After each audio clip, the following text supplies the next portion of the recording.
Noir City this year. Fill out these ballots that are lurking at either side of the theater. Carly, how are you this evening? Excellent. Very good. This is Carly, who is responsible. Pull out a winner who I'm hoping is in the house tonight. You're getting a pretty interesting sounding prize. I'm going to tell you what that is before I begin. It's called Noir, a deductive mystery game, the Black Box Edition.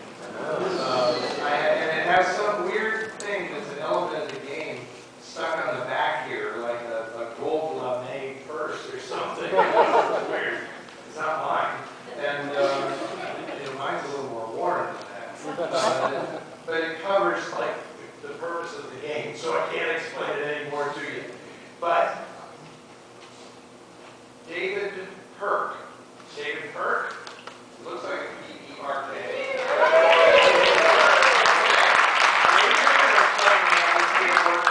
We went back to Noir City, having spent 72 straight hours playing that game. You are very welcome, sir. Thank you. Okay, very good. Thanks a million, Carly.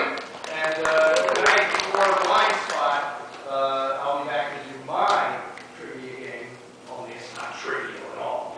It's named that Noir, and you've seen our lucky contestants come up here and be ritually humiliated by me. That's the beginning of the festival. Okay, we're going to do that again before we start the show tonight. Okay, it's 1947 in Noir City tonight. We are doing this all chronologically. One of the things that I want to point out when we're showing A movies coupled with B movies, I love that premise. I love the fact that we're doing it chronologically. And one of the things that we tried to do is give a representation of how this movement developed in Hollywood. And that means showing representative examples of films from different studios. So you have seen Warner Brothers produce The Maltese Falcon and Mildred Pierce. You've seen Paramount's offerings with Alan Ladd and Veronica Lake, like Blue Dahlia. You've seen Republic Pictures weigh in with that incredible bargain basement Jealousy that we showed the other day. I don't know why. I have to go see a therapist. I love that movie. And people are like, hey, really, I think you're really around the bend at this point if you're really into that movie. But tonight we're going to show you a representative example of what noir meant at 20th Century Fox. And what makes this film kind of interesting is The Kiss of Death is one of the earliest examples of what would become known in Hollywood as the semi-documentary, right? And a lot of people, the semi-documentary doesn't seem to sit well with film noir, because we all think of film noir as being very, very theatrical, very stylized, very set-bound. Like these movies are made in studios where the fabulous cinematographers have complete control over the lighting. The directors can do all their fancy camera moves and camera angles and all that. It doesn't seem, noir doesn't seem conducive somehow to going out and shooting these films on location where the stories actually happen. This became a real thing in the mid-1940s that developed along with the rise of film noir. And it's interesting to note that it was 20th Century Fox that really led the way in this, and studio boss Darryl Zanuck thought this was a really cool thing to do in trying to get the cameras out into the streets. The year before this, they had produced a film called The House on 92nd Street with the full cooperation of the FBI, and showing you how, how they would pry into the lives of American citizens from then on. Yes, that was your first example of it. But in 1947, Darryl Zanuck sent this crew to New York to shoot Kiss of Death. And for some reason, history has been written to say that Naked City, made by Universal, was the first film shot on location in New York City. Well, that's because the producer of that film, Mark Hellinger, was a native New Yorker, and he was determined to have everybody believe that his movie was the first one made on location in New York. But it was actually a year earlier when Henry Hathaway took his crew to New York and shot the bulk of the exteriors in this movie on location in New York. And the New York connection connection comes in the form of a guy named Eliezer Lipsky, who was an assistant district attorney in New York, who wrote the story that this is based on, from true stories that he knew. And his 100-page treatment was called Stool Pigeon. And eventually, Darryl Zanuck hit on the idea. They didn't like that title. They didn't know, even though there ended up being a million Stool Pigeon movies made in the next 5 years. He wanted a more dramatic title, and amazingly, it was Hedda Hopper who came up with the title in one of her columns where she was referring to some actor as being the kiss of death. And he saw that in her column and said, that's the title of our movie, right? And it was a huge hit, largely because he had a brilliant screenwriting team working on this. Ben Hecht, who I consider to be one of the great Americans of the 20th century, in addition to being a tremendous writer. Classic Chicago newspaper man who came to Hollywood and really left a huge imprint on the movie business. He was at one point wow, the life's changing here. He was at one point the highest paid screenwriter in Hollywood. He was the go-to guy either for original scripts or script doctoring. You can barely find a movie from the late 1930s through the mid-50s that Ben Hecht didn't have his fingerprints on at one time or another. And he works here with a guy named Charles Lederer, who was literally born into the movie business, a prodigy, in fact, who was admitted to UC Berkeley when he was 13 years old, Charles Lederer.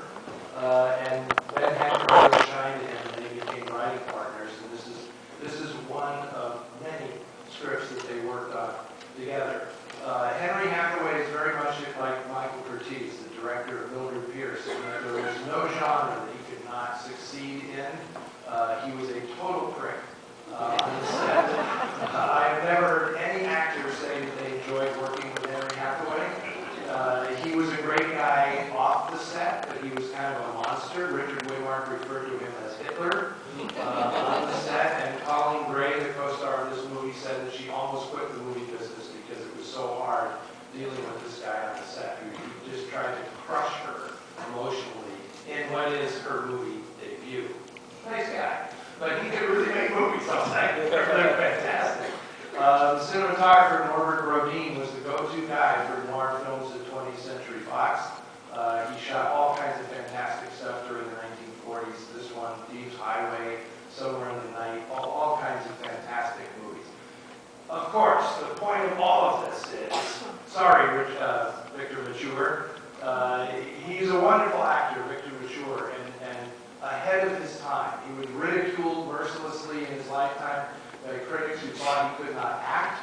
And he, of course, would play along with it and say, I'm no actor, and I've got 63 films to prove it. But he was ahead of his time. He underplays brilliantly. He would fit into movies today without changing anything that he does. Right? And I had the privilege of having his daughter, Victoria Mature, come to San Francisco when we showed I Wake Up Screaming. And wow, she is a chip off the old block. Vic was pretty good. He had Victoria when he was 64 years old. So she's quite the knockout. And I said, you're lying to me. You can't be Victor Mature's daughter. You're far too young. And she said, well, he was active, Joe said.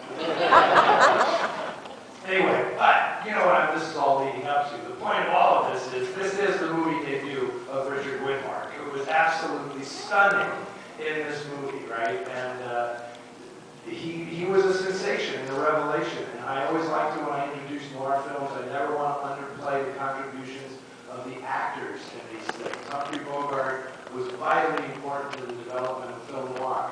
And what Richard Widmark does in this movie, making the villain so squirmily entertaining that it just changed audiences' minds about, I'm going to go see that movie because that really awful, reprehensible, creepy guy is the star of that movie. And that was Richard Widmark's initial contribution to film. And Fox loved it. Darryl Zanuck loved him. Do more of that giggling thing, you two. Do more of that, you know. And eventually, after 4 years, right in time with the the rise and the cresting of the film noir movement, Widmark got very, very sick of doing the giggling thing.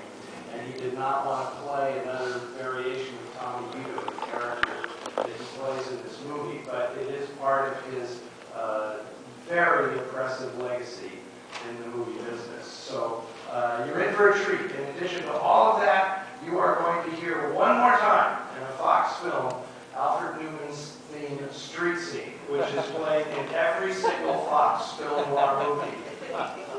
A lot. So I was stunned when Victoria came to San Francisco, and before she left the stage, she blew the audience away because I had no idea that there were lyrics to Street Scene. That later on there were lyrics added to the song, and she sang it a cappella for the audience and just brought the house down because who knew that she was a classically trained opera singer. And she was absolutely spectacular. So you won't get that from me tonight, sorry. But you will get to hear that theme, which I guarantee you will never leave your head. Enjoy Kiss of Death.